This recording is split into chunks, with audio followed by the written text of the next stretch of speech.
नमस्कार मित्रों, आज हम बात करेंगे हिंदी वर्णमाला में घोष, अघोष और अल्प प्राण और महाप्राण। इससे पहले आपको बता दिया गया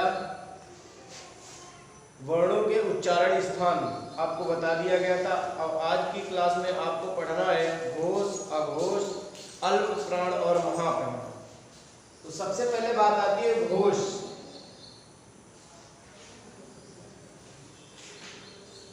घोष को पढ़ने से पहले हम सब पूरा लेटर लिख लेते हैं, जितने भी वर्णमाला में वर्ण है। सबसे पहले हम लिख लेते हैं स्वरों को।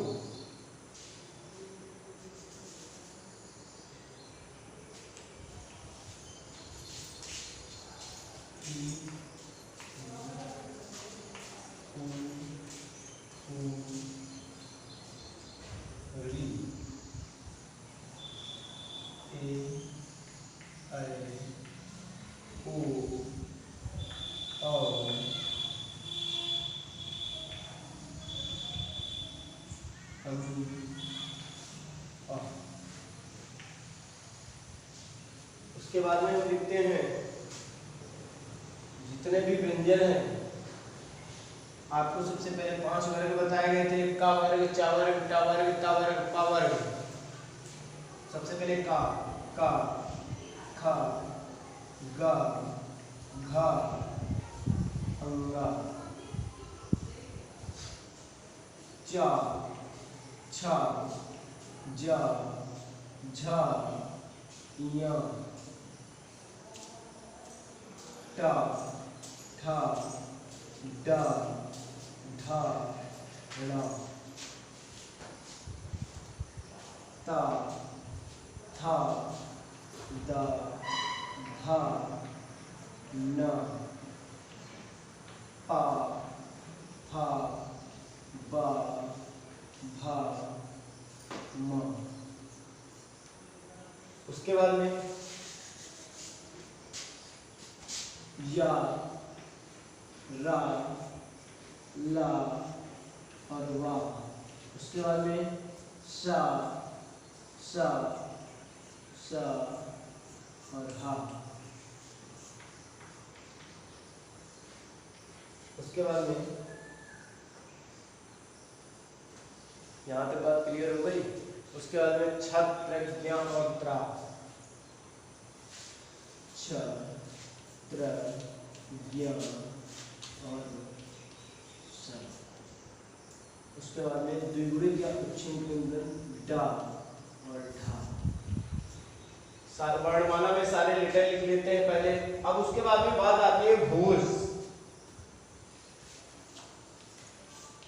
ये एक घोष नाम का व्यक्ति है, इसके 2 पुत्र होते हैं, अघोष और सघोष। अघोष और सघोष। देखिएगा, आ मीन्स होता है नहीं। किसी भी वर्ड के आगे अगर आ लग जाता है, जैसे अगर आपसे बोल दिया जाए पठित अर्थात पढ़ा हुआ, अगर उसी में आगे एक लेटर आ जोड़ दिया जाए अपठित अर्थात पढ़ा हुआ नहीं, तो सेम वही चीज है जो घोष है। घोष के 2 पुत्र होते हैं, अघोष और सघोष। अघोष मतलब जो घोष की बिल्कुल भी शकल और संरचना नहीं लिए हुए। जैसे मान लो कि घोष के 2 पुत्र हैं, अघोष और सघोष। जो घोष है, घोष के एक भी लक्षण अघोष में नहीं है। अर्थात जो घोष है, मान लेते हैं कि वो शराब पीता है, तो उसका जो एक पुत्र है अघोष, वो बिल्कुल भी शराब नहीं पीता है। लेकिन जो सघोष है, स मतलब होता है सेम उसी के आकार की संरचना। जो घोष है उसका जो दूसरा पुत्र सघोष है, वो क्या करता है कि वो बिल्कुल अपने पिता की तरह ही उसमें लक्षण होते हैं। तो इसीलिए सघोष को दूसरे नाम से भी जाना जाता है घोष। ये बात क्लियर हो? ठीक है, अब बात समझ लेना फिर से। घोष के 2 पुत्र हैं, अघोष और सघोष। अघोष जो घोष के बिल्कुल भी कोई भी लक्षण उसमें नहीं है, लेकिन जो घोष का दूसरा पुत्र सघोष है वो घोष के ही बिल्कुल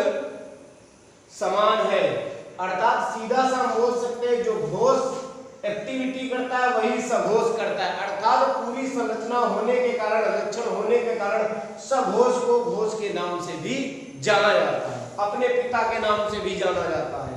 जैसे गांव में होता नहीं है या शहरों में होता है कि जैसे पिता चलते हैं, उसका अगर लड़का है, बेटा, सेम उसी के अकॉर्डिंग चलता है तो बोल दिया जाता है ये उन्हीं के बिल्कुल लक्षण सेम है। तो वही चीज है कि जो सघोष है वो घोष की तरह चलते हैं, तो इसीलिए उसका दूसरा नाम भी घोष है। अब बात आती है यहाँ पे कि हम आघोष और सघोष का निर्धारण कैसे करेंगे वर्णमाला में, क्योंकि हिंदी वर्णमाला में कोई ऐसा मापक यंत्र नहीं है जिसके द्वारा हम बता देंगे कि ये वर्ण आघोष है और दूसरा वर्ण सघोष है। और हमेशा याद रखना, आ मतलब होता है नहीं और घोष मतलब होता है घोंसला, अर्थात जो अपना घोंसला नहीं बनाता है। तो सीधी सी बात है, एक पक्षी का नाम आपको याद होगा का, कोयल जो है वो अपना घोंसला नहीं बनाती है, का से कोयल, ये चीज आपको याद रखना है। और सघोष, सा मतलब होता है हर जगह जो अपना घोंसला बनाती है। तो गा, जो एक पक्षी का नाम है वो गा से स्टार्ट होता है, अर्थात गौरैया। ये जो पक्षी है ये घर घर घोंसला बनाती है, लेकिन जो आघोष अर्थात जो कोयल है वो अपना घोंसला नहीं बनाती है। और जो सघोष अर्थात गौरैया जो है वो अपना घोंसला घर घर बनाती है। यहाँ तक बात क्लियर हुई। अब बात आती है कि हम निर्धारण कैसे करेंगे। तो आपको ये दिख रहा है, 5 वर्ग दिख रहे हैं, इसमें पहला ये है, दूसरा, तीसरा, चौथा और पांचवा, ठीक है। अब बात आती है कि आघोष में किसको रखेंगे, तो सीधी सी बात है, का से स्टार्ट है, का अर्थात कौन से नंबर पे आता है, फर्स्ट, तो हम 1 नंबर यहाँ पे लिख देते हैं, ठीक है। उसके बाद में वहां से स्टार्ट होता है सघोष गा, अर्थात यहाँ पे हम लिख देंगे 3 नंबर।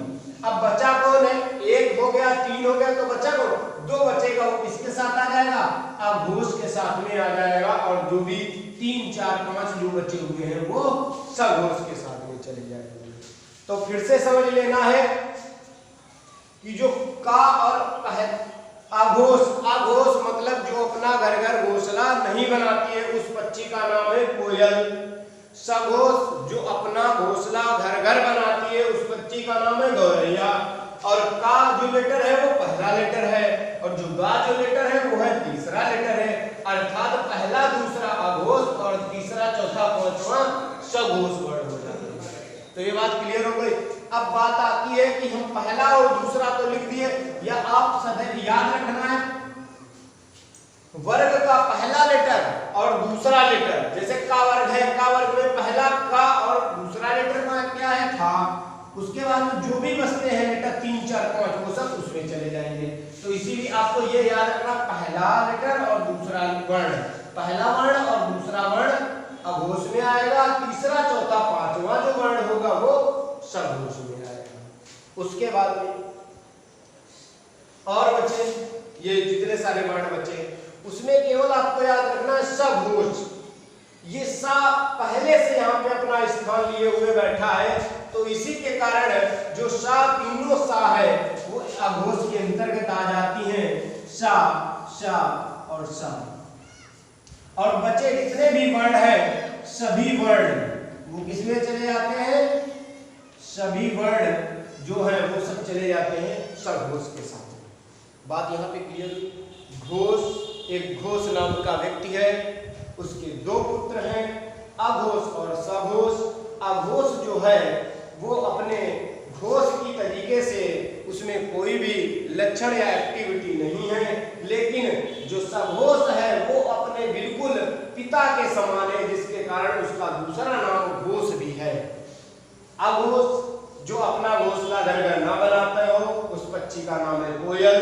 सघोष जो अपना घोंसला घर घर बनाती है उस पक्षी का नाम है गौरैया। और जो का वर्ण है वो वर्ग का पहला लेटर है, जो गा है वो वर्ग का तीसरा लेटर है, अर्थात पहला दूसरा आघोष होगा और सघोष में क्या होगा, तीसरा, चौथा, पांचवा। ऐसे जितने भी वर्ण दिए गए हैं पहला और दूसरा किसमें, अघोष में, तीसरा चौथा पांचवा सघोष में, पहला दूसरा अघोष में, तीसरा चौथा पांचवा सघोष में। ये बात क्लियर हो गई। उसके बाद में सघोष के साथ में सा ऑलरेडी पहले से है, जिसके कारण ये सा को स्थान नहीं देता है। आपको याद रखना ट्रिक से, सा को स्थान नहीं देता, इसीलिए अघोष के साथ में सा नहीं है, तो यहाँ पे तीनों जो सा है वो सब सा सा सा वो आ जाती है अघोष के साथ में। ये बात क्लियर हो गई यहाँ तक? ठीक है, अब बात आगे चलती है। ये तो बात आपको हो गई घोष, अघोष और सघोष की बात। अब आती है अल्प प्राण और महाप्राण। आपको पता भी होना चाहिए, प्राण मीन्स होता है, प्राण मतलब होता है वायु। ठीक है, अब बात आती है अल्प प्राण और महाप्राण। अल्प प्राण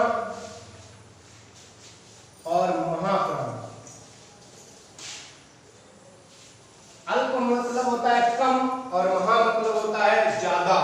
प्राण मतलब, प्राण का मतलब होता है वायु, अर्थात कुछ जो वर्ण है उनको बोलने के लिए कम प्राण, कम वायु की आवश्यकता होती है, तथा कुछ ऐसे वर्णमाला में वर्ण हैं जिनको बोलने के लिए अधिक प्राणवायु की आवश्यकता होती है, उन्हें महाप्राण कहते हैं। लेकिन मैंने कहा कोई थर्मामीटर तो है नहीं कि जिसके द्वारा हम माप लेंगे कि किसमें ज्यादा वायु लग रही है किसमें कम। तो इसीलिए ट्रिक से आपको याद रखना है, कुछ नहीं करना है, ट्रिक से याद करना।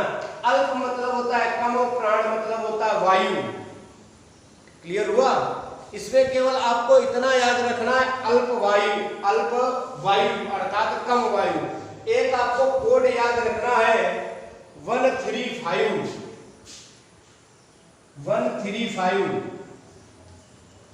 और अल्प मतलब होता है कि जैसे मान लो कोई भी दो व्यक्ति हैं, उनमें एक तीसरा व्यक्ति आके शामिल हो जाता है। अल्प मतलब होता है अधमरा। ठीक है, अधमरा यानी कि मरा हुआ। तो इसका जो कोड है वो आपको याद रखना है 135।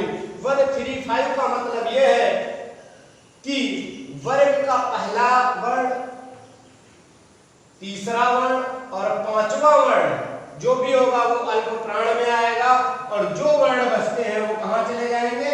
महाप्राण में चले जाएंगे। ये बात यहाँ तक क्लियर हुई? अल्प प्राण में क्या होगा? 135 इसका कोड आपको याद रखना है। अल्प प्राण में कौन से? 135, 1, 3 और 5 ये वर्ग के अपने पहला, तीसरा और पांचवा जो वर्ण होगा वो अल्प प्राण के अंतर्गत आएगा, तथा जो शेष बचते हैं वो महाप्राण के अंतर्गत, यानी कि दूसरा और चौथा जो वर्ण है वो महाप्राण में चला जाएगा। तो यहां तक क्लियर होगा? अब पहला, तीसरा, पांचवा हो गया अल्प प्राण, महाप्राण में दूसरा चौथा हो गया। लेकिन अब बात आती है कि जो अन्य सारे वर्ण हैं वो कहां जाएंगे? तो कुछ नहीं, आपको केवल छोटी सी बात याद रखनी है, जो भी ऊष्म या संघर्षी व्यंजन है, जैसे सा, चा, शा, शा और हा, ये जो वर्ण है ये आपके चले जाएंगे महाप्राण में, और जो सभी वर्ण हैं वो कहां आ जाएंगे? वो आपके आ जाएंगे अल्प प्राण के अंतर्गत। ये बात यहां तक क्लियर हो गई? ठीक है, फिर से देख लीजिएगा। अल्प प्राण और महाप्राण। अल्प मतलब होता है कम, प्राण मतलब होता है वायु। अल्प प्राण का मतलब होता है कम वायु, महाप्राण का मतलब होता है अत्यधिक, यानी कि जो भी वर्ण हम बोलेंगे उनमें अत्यधिक वायु की आवश्यकता होगी। अब हम बोल के भी देख लेते हैं, पहला, तीसरा और पांचवा। पहला, तीसरा और पांचवा बोलिएगा, का, ग, अंगा। अब बोलिए, ठीक है, ये अल्प प्राण। और गा और घा बोलो, खा, घा। जब हम बोलेंगे तो इसमें अत्यधिक प्राणवायु की आवश्यकता होती है, लेकिन हम सभी का निर्धारण ऐसे नहीं कर सकते हैं, तो इसीलिए इसके लिए आपको कोड याद रखना होगा 135। 135 मतलब 1, 3 और 5 ये वर्ग का पहला लेटर, और तीसरा वर्ग का पहला अक्षर, तीसरा अक्षर, और जो पांचवा अक्षर है वो अल्प प्राण के अंतर्गत आएगा, तथा जो दूसरा और चौथा वर्ण बचता है वो कहां चला जाता है? महाप्राण में। ऐसे ही चा वर्ग में होगा, प्रत्येक वर्ग का पहला, तीसरा और पांचवा जो वर्ण होगा वो अल्प प्राण में आएगा, तथा दूसरा और चौथा जो वर्ण है वो महाप्राण के अंतर्गत आएगा। उसके बाद में जितने भी सूक्ष्म या संघर्षी व्यंजन हैं जैसे सा, हा, ये महाप्राण के अंतर्गत आ जाते हैं। जो भी शेष वर्ण बचते हैं वो सभी अल्प प्राण के अंतर्गत आ जाते हैं। आज की क्लास यहीं पे समाप्त होती है। धन्यवाद। Thank you class.